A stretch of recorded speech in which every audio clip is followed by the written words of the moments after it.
Toute l'équipe est concentrée sur le développement du test salivaire numérique. Le prototype mis au point doit être reproduit selon le même procédé.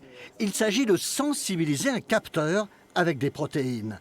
Elles vont cibler celles du coronavirus, les fameuses spikes. Les protéines spike qui se trouvent en surface vont interagir avec la couche déposée sur le détecteur.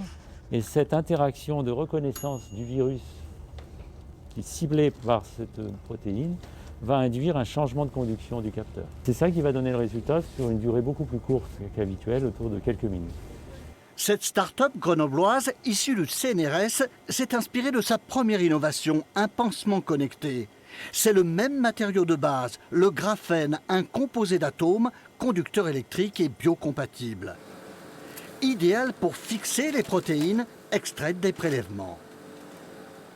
Ce sont des échantillons de salive issus de patients, infectés ou non, qui contiennent un virus désactivé, donc qui n'est plus du tout infectieux, et qu'on va utiliser pour vérifier que notre test fonctionne sur des échantillons réels.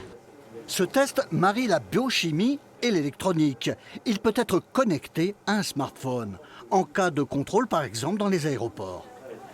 Une fois que la personne a fait son test, il peut donc jeter la partie test et conserver le résultat de test de manière sécurisée, enregistré sur un pass d'accès. Donc il suffit de valider qu'on est la personne qui a fait le test et lire le contenu du test et valider l'accès.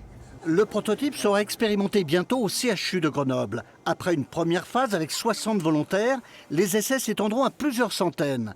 La start-up espère commercialiser en 2022 son test salivaire numérique.